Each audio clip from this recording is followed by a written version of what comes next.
I don't have to turn you up. I want to mention just a couple of things before I start. This was the first PowerPoint I've done since college, which is longer ago than I'd like to admit. But I toughed it through and had some suggestions from friends. And also, just much like college, I just completed it about 10 minutes before I got here because I can never leave anything well enough alone. I have to go back and review and then foolishly decide to make a change when I really don't have time to make that change. So here we go. I also wanted to discuss sources. So I used Wikipedia, the Wisconsin State Historical Society page, and the book House Beautiful, which was published a few years ago and includes some background information. And then I purchased the only book ever written about Eschweiler and his sons, which was published in 1942, and this copy is in mint condition and it's perfect. But I'll leave these things out if anyone wanted to flip through them to learn a little more. Initially, I thought, wow, I can't find many sources. What am I going to do? I won't have enough information. But then as I got into it, I realized I had more than enough information for an hour presentation. So let's jump right in.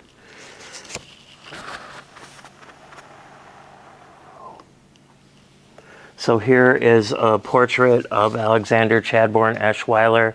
He was born in Boston in 1865, and his father moved him and his entire family to the UP, where his dad was a mining engineer. And as we know, the UP is copper country. Eschweiler died in 1940 and is buried in North Lake near his family's summer compound.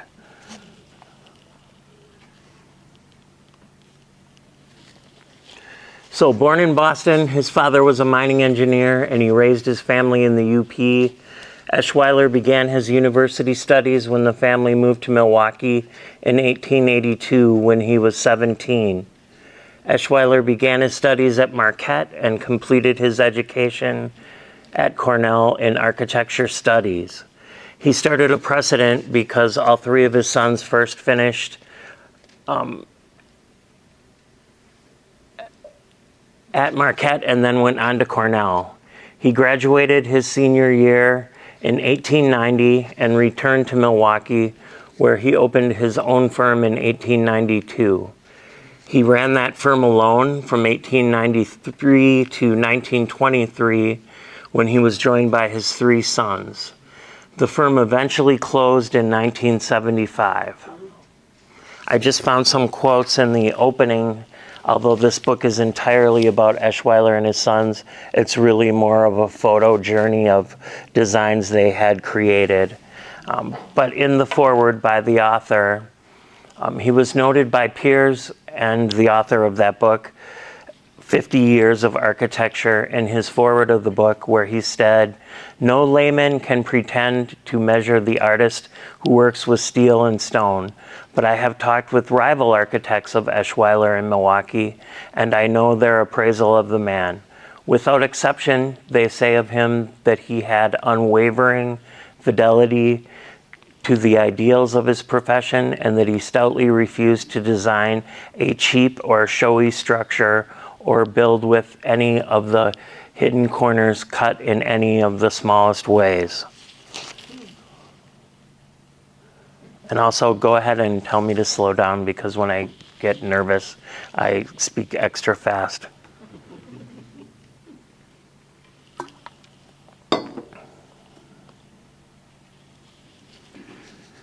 They say he had a warm affection for the materials with which he worked and would tolerate no shabby treatment of the least of these friends. Other comments from Milwaukee peers of his career had also told the author of the Golden Anniversary book, from the beginning of his career, Eschweiler had a sure sense of the artistic in design, but that primarily his buildings were meant to serve and to endure. Whether in homes or bigger structures, their honest purpose, say the men who ought to know, was paramount. Eschweiler was also respected by local Milwaukee building contractors. Richard Davis notes of him, and there are the big-fisted, weather-beaten men who are the city's contractors. Some of them worked with the Dean of Milwaukee architects all through the years. And I apologize, was not able to find any female observers or anyone who made comments of his life because, I mean, he was married, they raised a family together, but not much is written about his wife other than her name, and this certainly seems to be all mansplaining, so I apologize. Where did I go? Okay, what they say of him is simply spoken, but it is an eloquent tribute all the same. They recall that everything in their dealings with Alexander Eschweiler was based on the forthright system of man-to-man. They think back and find nothing in the way of injustice or impatience or unwillingness to accept the honest workman on the job as a partner and a friend. When Eschweiler had his family established in Milwaukee, he was looking around for a rural lake property to escape the city, and he found a large property in Waukesha County on Mud Lake with a big house and a smaller house and a big red barn with fields and pastures all around. It was originally a 100-acre parcel. Together, Eschweiler and his wife Marie remodeled the old house, and later 2 of his sons and 1 of his daughters built additional houses on the family compound. There was some disagreement with descendants in later years, and the property has been divided and no longer remains in the family. The property is located in Chiniquah, just south of North Lake and Heartland.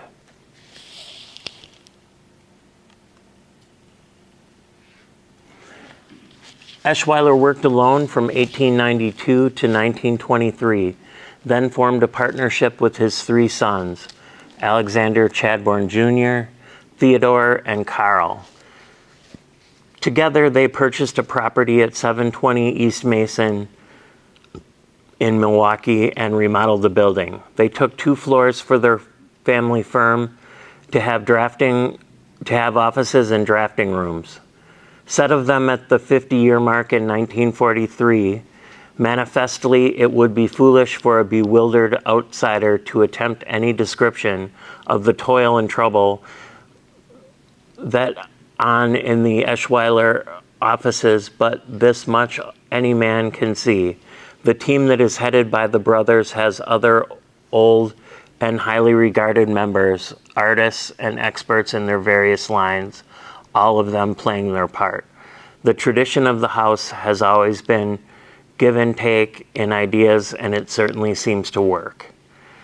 So from that, my takeaway is that Eschweiler was not an egotistical, I'm the guy in charge architect, but he really was involved with the builders. I know he himself came to Wausau to supervise some of his projects that were here. Does anyone here live in an Eschweiler home? And you notice the craftsmanship?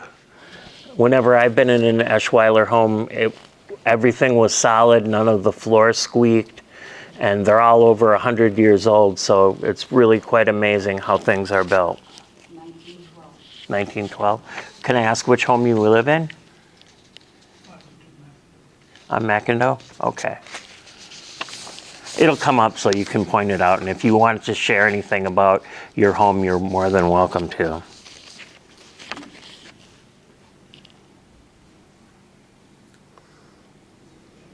That's the title page of the only book written about Eschweiler.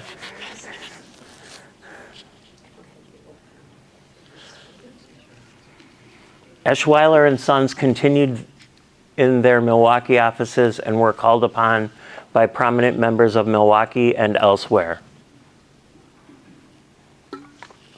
Eschweiler was commissioned to design buildings and homes in the copper country of the UP. He began with designing homes and later, and especially after being joined by his sons, began designing schools and churches.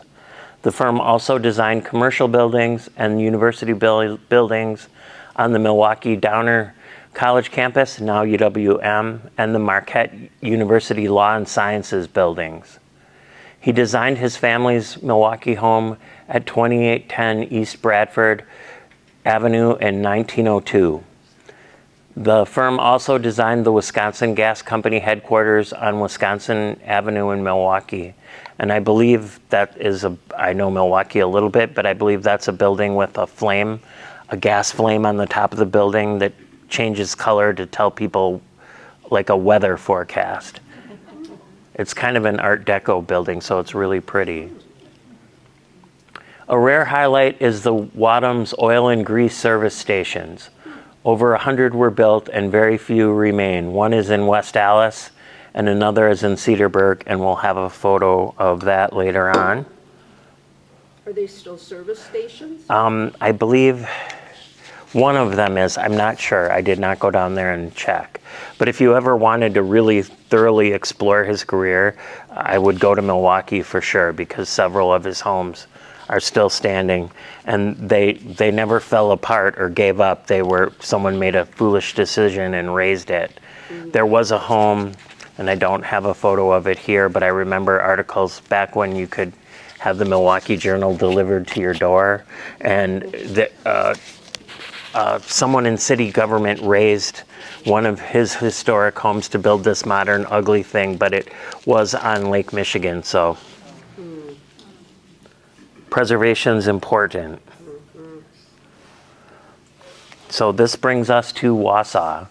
This home is at 522 McIndoe, and I myself have been in this home several times because it was for sale. I believe 15, maybe 18 years ago, it was only $189,000. I was just starting out, well, not just starting out in my career, I'm too old to say that, but at the time, the taxes were $9,000, and although I like a home project, it had quite a few home projects, and $9,000 in taxes was really overwhelming to me, and two people would never need that much square footage, but it's a beautiful home. So it has oriel bays and massive chimneys. Those are typical of English Tudor. It's arts and crafts because of the period in which it was built. 1910 is kind of the beginning of an arts and crafts movement. You'll note the slight flare on the porch shed roof has a little outturn that comes from Japanese arts and crafts. There are corbels under the second story, which is also called a jetty, but often Tudor homes and colonial homes had that slight overhang of the second story. In Europe, it gave people more square footage on scarce property. That's why medieval streets and really old streets, they're often darker because the buildings creep in over the street to create a canopy. This home has some leaded glass windows, not thorough, but in the stairwell there are leaded glass windows. This little tiny window in the front of the home lights up the hallway to the big staircase all the way to the end of the central hall, which ends up in the kitchen. It has 3 fireplaces. The oriel bay windows are up on the second floor, and you can see they're supported by little corbels or brackets. And in the back of the home, and I read this years ago, I don't have a source for it, I couldn't find anything, but the L shape of the home was meant to create a courtyard effect as a Tudor home would have had. And then in the back of the home upstairs there is a sleeping porch, which was also a common thing in homes built back in the day. They didn't have air conditioning. I don't know how this home, it's so solidly built and not all of the windows are functioning. I'm sure you could create a breeze, but it sure wouldn't look nice if there were a bunch of window units hanging around off of it.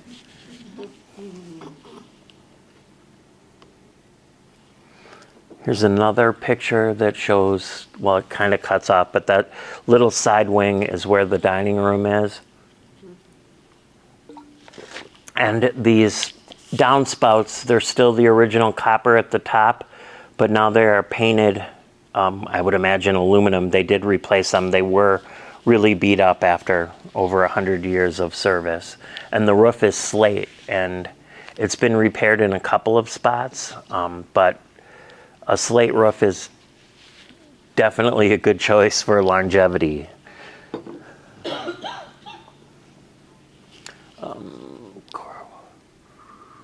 Just making sure that I've mentioned everything on the slide. And I had read, though was not able to find in my recent research, that the garrison roof or the slate overhang, typically on American colonial homes, was part of protection, because the theory was that you could hold a shotgun out through that little open spot to ward off intruders. So I don't know, I put that in my slide. I remember reading it years ago, but could not find recent evidence of such.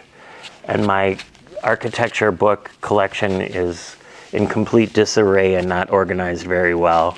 So I did not try to find any of my own sources for that. But other notable Tudor things are the massive chimneys with decorative brickwork at the top. And then oftentimes the clay chimney pots would have been really detailed, sometimes in swirls, and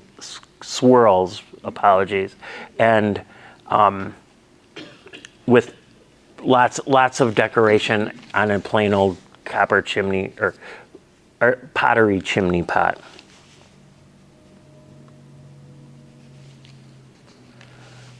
This home is a little later than the 1910 Bird home. It is the Charles and Emma Wegner house at 906 Grant Street. It's a colonial revival of stucco and stone. So it's hard to see from this slide, but the ground floor is entirely stone, and the only stucco parts are the second floor between the gable ends. Otherwise, it is solid stone construction.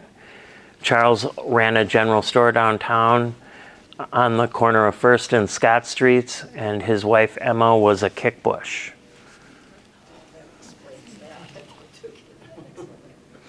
That home was for sale not too long ago, maybe 5 or 10 years ago, and it's quite beautiful.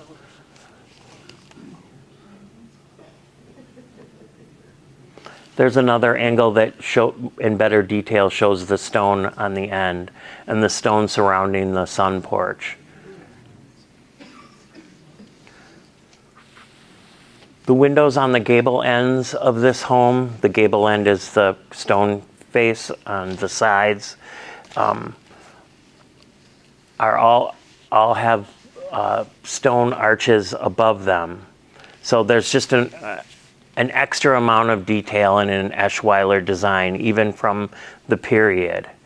I know that the Bird home, when it was constructed in 1910, cost $35,000, which we can scoff at now, but $35,000 in 1910 was more than your average home build price.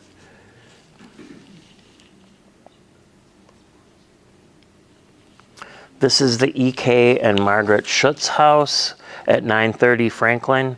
It's actually easier to view it in the wintertime, because in spring and summer it'll all be covered with foliage. It's also colonial revival. Note again the general symmetry, at least of the main part of the home. The windows are all matched and balanced between the two stories. And colonial revivals are typically, side gabled. The non-functioning shutters on this home mimic the earlier design. Oftentimes, in colonial times especially, shutters on homes were functioning things. They weren't something you ordered from Sears and screwed to the side wall of your home. They had hinges, and you could shut them. It would protect glass in storms and things like that. This example had matching chimneys on both gable ends. So with an Eschweiler home, I could only assume that they had fireplaces in more than one room. Excuse me. That actually is my home, and there's only one fireplace at the left-hand end. Oh, And okay. the other one is just decorative.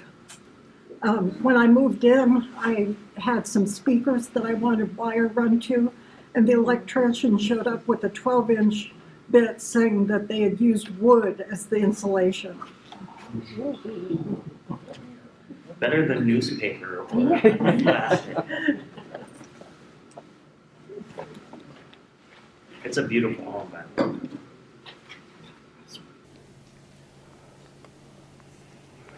Here is a different angle. So E.K. Schutz was a jeweler, and his father-in-law was Charles Dunbar. His wife, Margaret, was a daughter of Charles Dunbar, and no, that's not right. I'm going to go back one slide. I think I missed something. No. I missed putting her surname in correctly.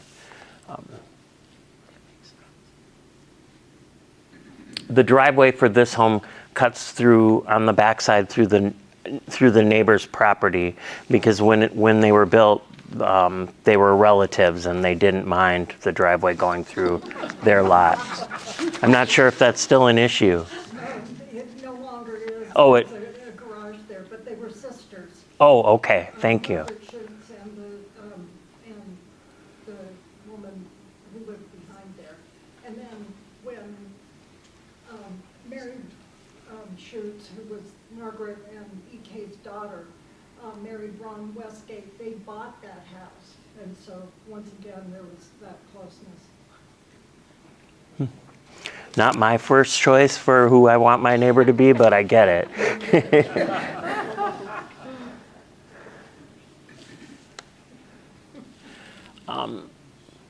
But her father was Benjamin Single, who was a lumberman, and he built the oldest house in Marathon County on Statine Drive. It is at 4708 Statine Drive. It was built and it's documented in 1849. It's had some alterations. There's a picture window and a front door in a place that really shouldn't be there, but it's survived and it's mostly intact. And Benjamin Single ran a lumber mill. There's a little stretch of, I believe it's the Little Rib, flowing right next to the home.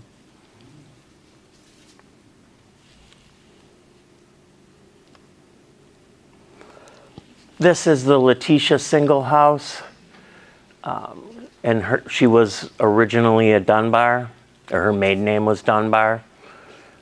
Eschweiler designed this home in the Elizabethan Tudor revival design. I really tried to find out what made an Elizabethan Tudor different than an English Tudor, or I think there's a lot of overlapping of terms, but part of what makes a British or English Tudor home design Elizabethan is that there's more glass.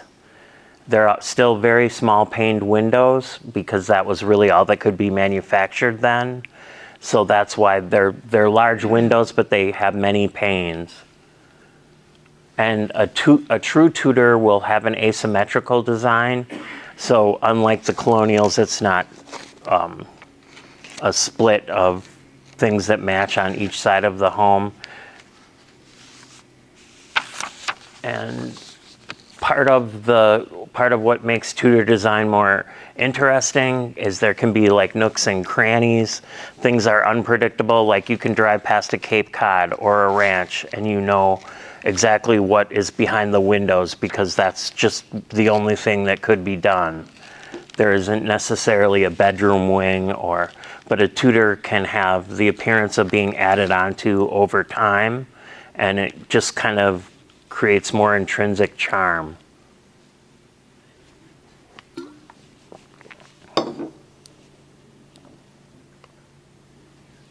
Here's a different view. I waited for a sunny day to get photos of the homes because otherwise the whole last month was just dreary.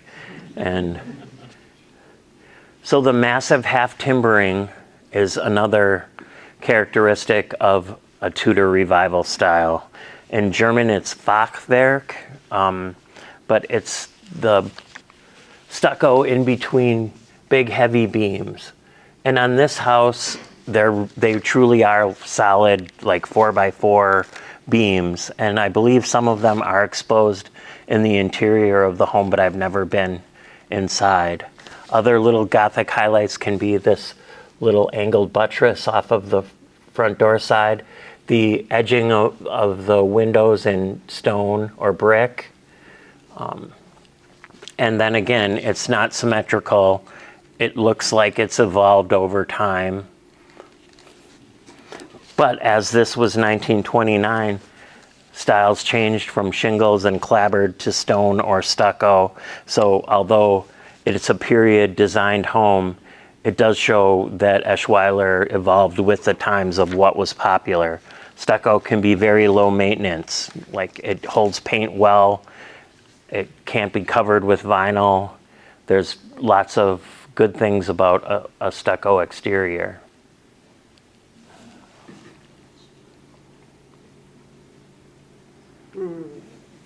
So everyone in here is, I'm sure, familiar with the DC and Rita Everest home at 1296 Highland Park Boulevard.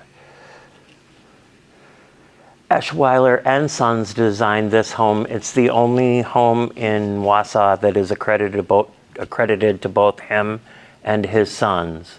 It's a late English Baroque with Spanish influences style.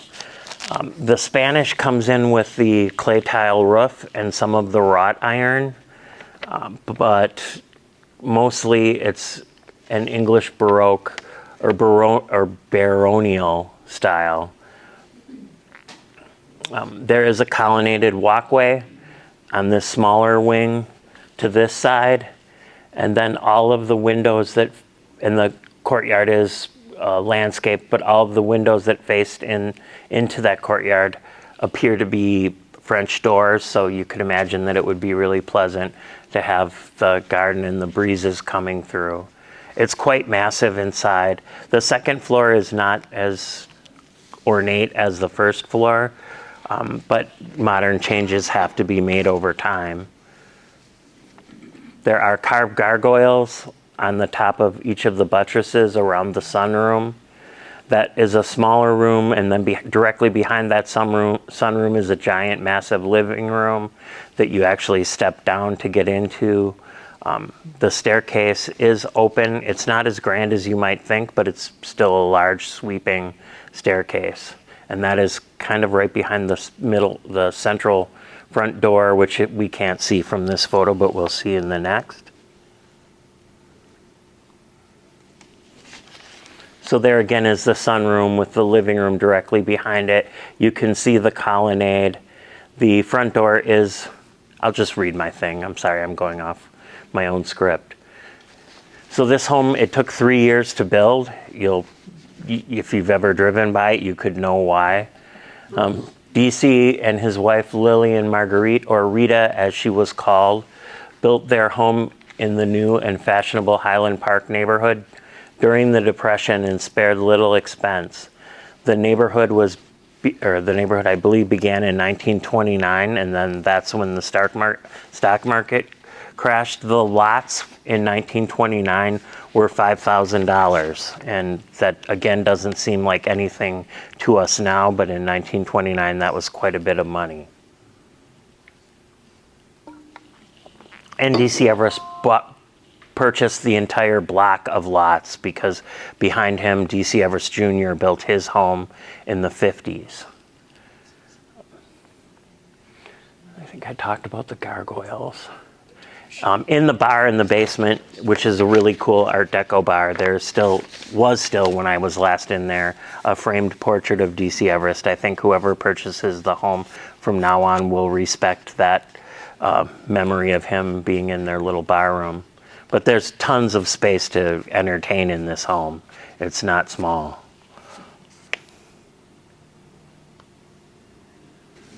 This is the first Universalist Unitarian Church at 504 Grant Street. It was built in 1914.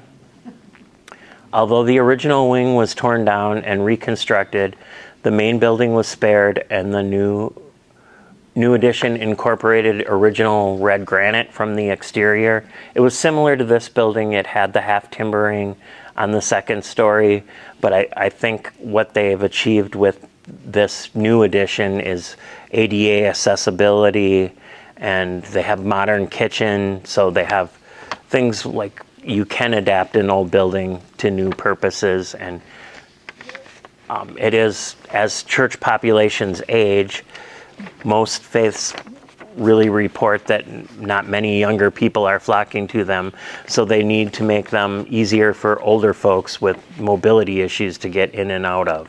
And that's what they did with their new addition.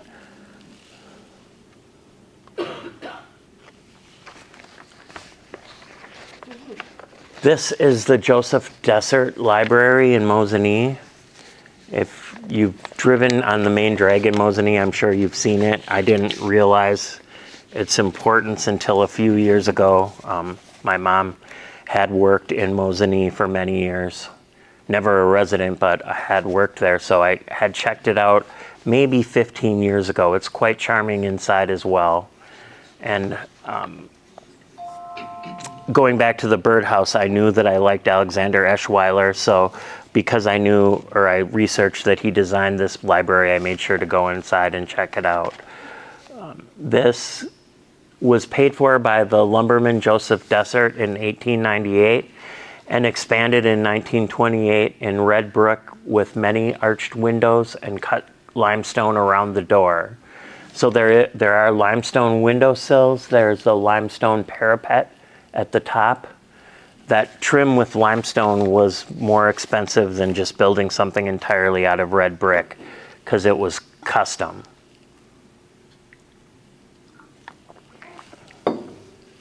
It does say 1898 on the top, and in the middle you can't read it clearly here, but it does say Joseph Dessert Public Library.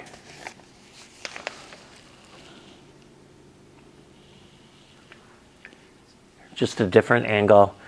So Joseph Dessert came to Mosinee in 1844 and worked at a small sawmill at Mosinee, which was then called Little Bull Falls, for a few years, and then he bought the mill with 3 partners in 1849.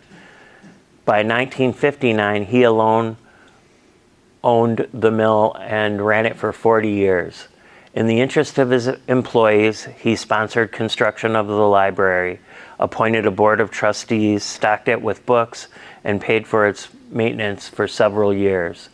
This library was placed on the National Register of Historic Places by the U.S. Department of the Interior on May 1st, 1980. I believe all of the Eschweiler buildings that we have in our area are all on the National Register. I did not go back and find the exact dates, but just to still have an Eschweiler design building that hasn't been remodeled beyond recognition, it would be eligible for the National Register. Here's a side view of the library. With the sympathetic later addition that helped provide a ramp and an elevator, the interior is much intact as originally designed, and it had, when I was last in there, it had that classic old library smell where you walk in and it's cozy and it smells like old wood and old books. This is the Carl Matthey House. It is at the end of Water Street. You can kind of eyeball it from the bridge, but it was designed in 1912 for Carl Matthey. It is the Craftsman shingle and bungalow styles. It has elements of Queen Anne design in it. What makes it Craftsman and bungalow are the exposed rafters. So these rafter ends are not covered with yet another board and then more wood below. They're left open. By design, barge boards are these large trim boards on the end of the gables, and Craftsman is also showing what's holding that up, giant brackets. And that's what makes a craftsman a craftsman. A massive stone chimney. The upper floor, the second and third floors have shingles, while the first floor has clapboard siding. And this arch motif is carried on quite a bit on the riverside, which we can't see from this photo.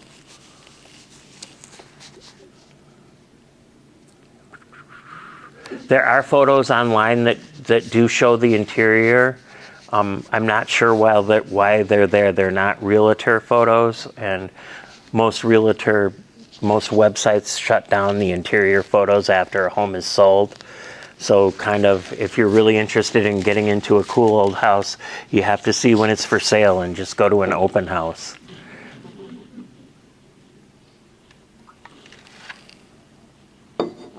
So Carl Matthey, who was the son of beer baron Matthey from Matthey Reuter Brewing, and I can't remember his name. Carl was his son, and Carl was actually more important in Wausau history than his father was for founding the brewery. He was the first president of the Wausau Sulfate Fiber Company, and he opened that company with Joseph Dessert, because Joseph was done with the lumber mills were a thing of the past by 1915. So then that's when the paper industry came to keep people employed. It was listed on the National Register of Historic Places in 1980. Do you think there used to be a coach house? I wonder that. I would think so. And I'm not sure, but this does look original because it so completely matches the gables on the home, and this foundation is also stone just like the home. Oh, okay. I don't know if it was, I guess it would have had to have been a coach house. The lot isn't super huge, but I don't know what it looked like in 1912. It maybe had more space and they were able to have a barn. Oh, I thought, okay. I thought you'd said the garage was a later addition. I'm changing my mind now that I look at this photo more clearly, just because it really does look exactly like the house. And the upper story is shingled, and the windows are all correct.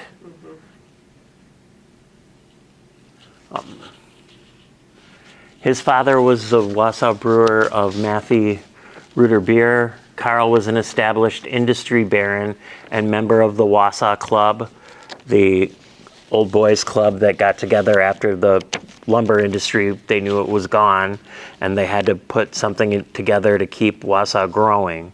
Many other lumber towns around Wausau didn't get the population, or Wausau changed to insurance and paper making and other industries. They dammed the rivers to have a power company. They really did have some insight into how to keep Wausau going instead of, some of our neighboring towns. They had industry 100 years ago and now they don't, and they're not as vital of a place to live anymore. But one thing that Carl Matthey did do was he worked hard in the months before World War I to reduce the stigma of German Americans in a time of German distrust.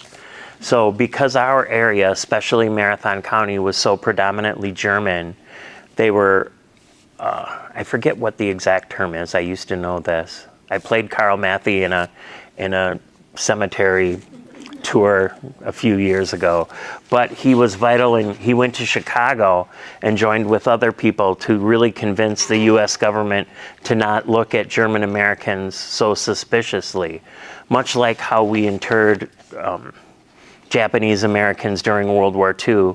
People were automatically distrusting of German immigrants because they'd only been here for one generation.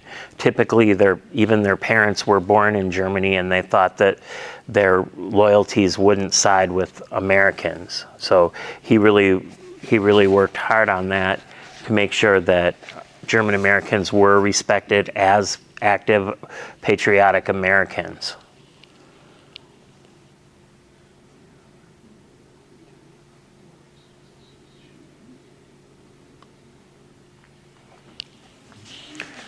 Other important buildings that Eschweiler designed in Wausau are the the stock judging pavilion and some of these cattle barns. I'm assuming it's all of the old ones that are concrete block and not ones that are aluminum or vinyl sided. But it still stands, and it just showed that Eschweiler could build with steel and concrete as construction changed after World War I. The grandstand, he also designed the original grandstand at Marathon Park. I didn't include a photo here, but many of you can probably remember it. I myself don't, because I didn't come to Wausau until 2004.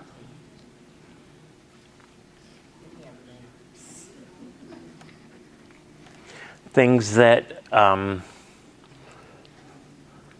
make this building unique are the, I forget the pronunciation, clerestory?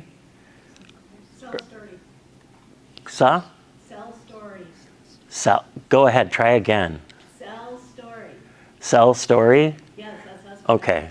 And that means a band of windows at the top that let light in from every angle. And that was later mirrored by Opperman and Obel when they designed the big exhibition pavilion at Marathon Park.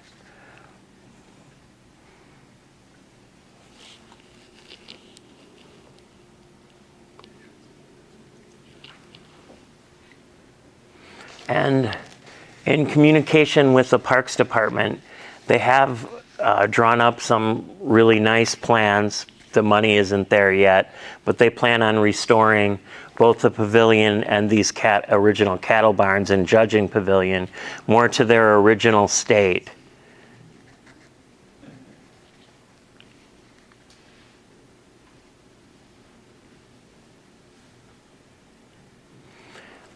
And then I have a small note on the big pavilion building that everyone's familiar with. All of the wings used to have a small roof at the top of where the joists met, and they also had the clerestory windows that let light into all of the wings. They were damaged one year in a storm, and then the building was altered just to make it more storm sturdy.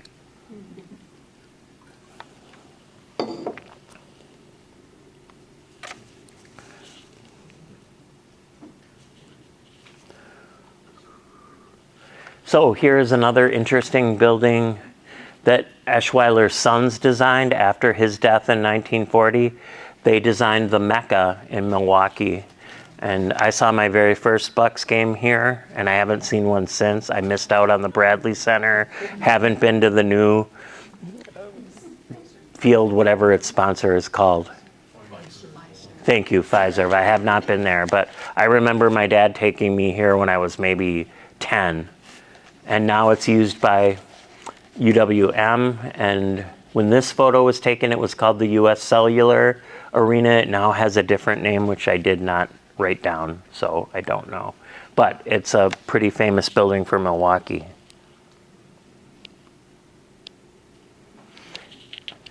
Here is a home at 2623 North Terrace Avenue in Milwaukee. It's on the east side again. There are several original Eschweiler designs still existing. This home was built in the teens, so about 10 years after Eschweiler arrived in Milwaukee and opened his firm. But I just wanted to show you some other examples of things that he could do. All of his architecture was traditional and mostly revival designs for the new homes, sometimes chateau-esque, sometimes Jacobean, sometimes colonial, but he could work in any design. Some of his commercial buildings after his son joined him, they'll have more Art Deco elements because that was a predominant style in those days. This was the home that Eschweiler designed for him, his wife, and their children. It's a Jacobean revival style. It's still there. And the neighborhood is still filled with lots of period homes. I've only looked on Google Maps to do my drive-by, but I would intend to try to get down to Milwaukee and see the layout of all the homes. The Jacobean style is noted by the gable ends, where the parapet at the top creates that little step and arch design, and that is predominant in a lot of Milwaukee architecture as well. The Flemish Revival style was huge in Milwaukee, like the Pabst Mansion. If you're familiar, the gable ends are all faced with brick and continue up beyond the actual roof lines.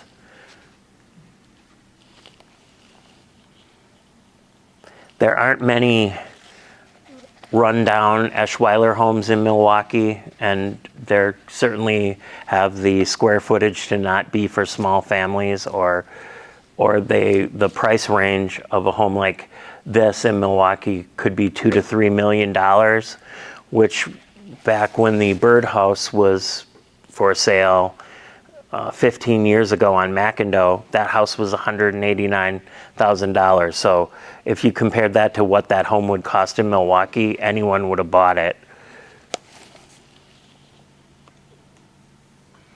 And here's an example, a still existing example of the Eschweiler Pagoda gas stations. Wedham's was a service station company in the Milwaukee area, and at one time there were over 100 of these built. Now there's 2 left.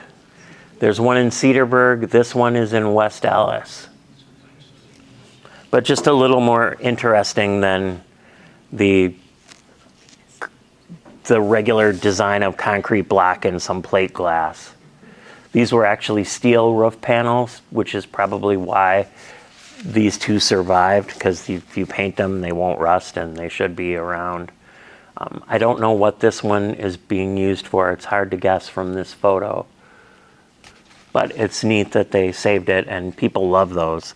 There was a book published by the Wisconsin State Historical Society that had more photos of different odd buildings in Wisconsin that people love. They were either like a goose building that was a dairy and you could go walk inside of it, or things like these pagoda gas stations. Does anyone have any questions or personal stories they want to share about living in an Eschweiler home? Go ahead. I don't live in one, but the very first slide you showed with the birdhouse, Yes. with the slate roof, I'd like to know if you know how heavy that is and what it takes to fortify the house to hold that for so many years, and how expensive is it to fix that if it's ruined by a storm? So there had been some damage in the bird home, and especially in the main stairwell, which right behind the main stairwell was the servant stairwell. I can't even remember counting the bedrooms in that home. It's massive, and that's why I say the construction was amazing. There was even a couple of rooms in the basement that had hardwood floors, and it had a banister and an open stairwell going down into the basement. The only thing that had marred any of that was the later installation of a boiler, because the home had radiator heat. And it's those kind of building things, and I'm not at all an engineer. I would be an architect myself, except I have terrible math skills since junior high. But yes, it's the building, the quality of that birdhouse was just like, wow, you could, there was a ballroom on the 3rd floor. In my house built in the 50s, if someone is above you and I'm in the basement, it already sounds like cattle are charging through. And my kitchen ceiling shakes when somebody walks in that bedroom upstairs above it. Go ahead. When I moved into the birdhouse, I was quoted to replace the roof about $200,000 to replace it. Everybody wants to replace it. I don't want to replace it. And he's saying that the tiles on the roof aren't slate, they're asbestos. That's probably where the $200,000 comes from, the abatement. So they aren't slate, they are asbestos? Oh, okay. That's worse. I do know that repairs had been made a couple of times between when I looked at it. They come loose every once in a while. I just love that. I love your home. I love the green tile on the fireplace in the living room. Yeah. That neat little hideaway spot in the bay window that faces the back. And the dining room. The dining room needed, I mean, everything needed a lot of attention the It was last a time I mess when I was. moved in. It was either gonna have to be fixed or condemned. It was hard to find people to work with. Because nothing's standard anything. They just wanna rip out the windows and put in, you know, the modern, you know, you can't do that. No, I'm glad you're not doing that. Thank you. Those windows are beautiful, and all the pulley systems, they all ran perfectly when I checked them out. They need a lot of work. It was just a foolish dream that I had when I moved here. The furnace in the basement, It's still, it's a boiler. the one that was there when I moved in, I think had to be built with the house because it was too big to get out. The plumbers came in literally with sledgehammers. It was cast iron. And they were down there for a couple of days just breaking it apart so they could carry it out. And the new boiler is about, I don't know, 3 or 4 feet by 3 or 4 feet. But there's still radiator, it's still hot water. It's still, yeah, it's still. It's still- Which is clean and efficient. It's awesome, and it's, you know, doesn't blow allergens at you. Nice and comfortable. Yeah. I've always wanted to own a period home, but I have enough skills to take care of a 1950s home. The other neat thing about the house, you know, I'm just a friend and I'm helping him take care of it. It's a lot of work, and I'm kind of handy. The doors are, how thick are they? Almost 2 inches thick, and they're solid thick They're wood. super heavy, and all the hardware still worked wonderfully. Yep, all the hardware's brass, and they're arched. They're all arched at the top, which is really unique. Do you still have the ice chest off of the kitchen?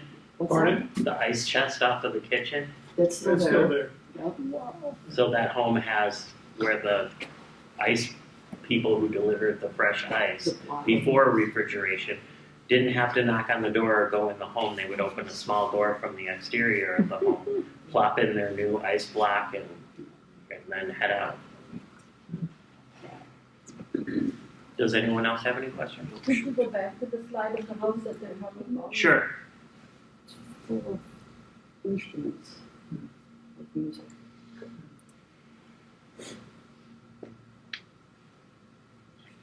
Jam session, they need some dance, crank out the music, dance, do some mosh pits. And help restore the windows. That's the home.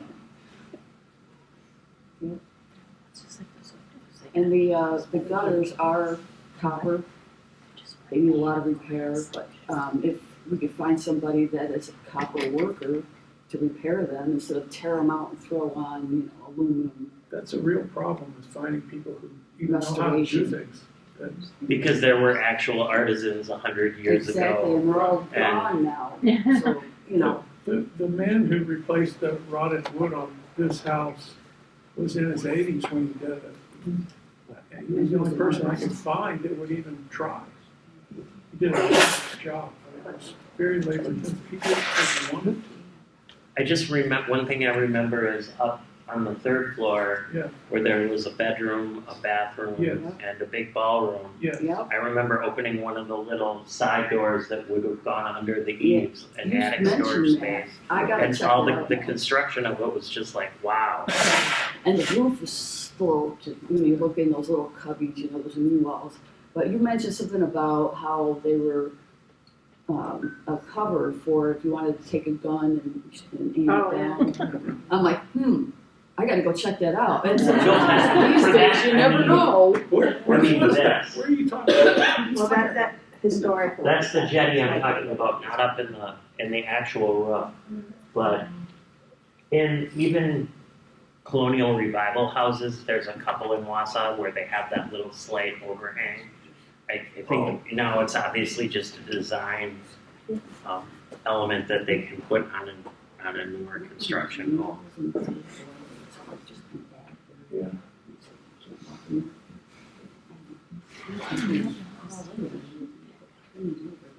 And Claire Bird was a judge, a lawyer, a judge, and also a state rep in Madison.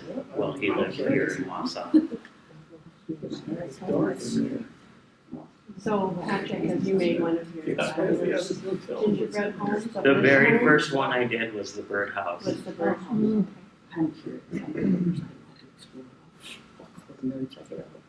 And my skills are much better now. I would do it more justice. Because that was the first time I'd ever done that. They're all fabulous.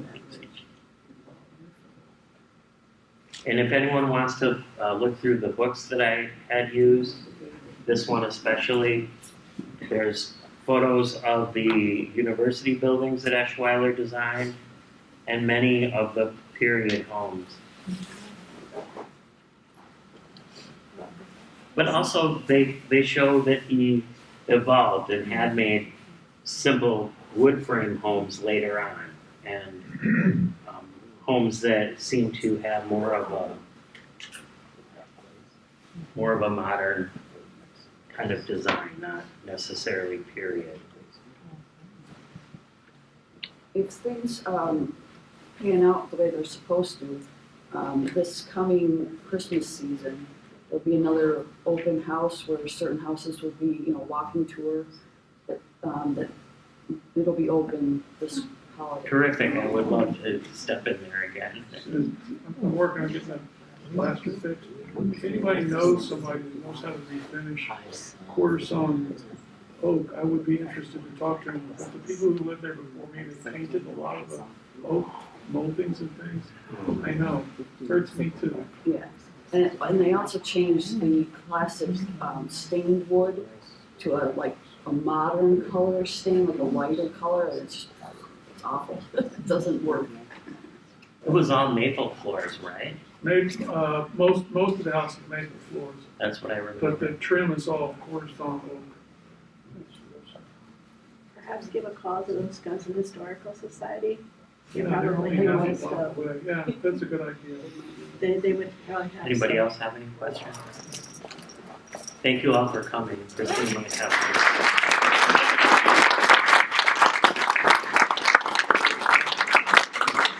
That's exactly what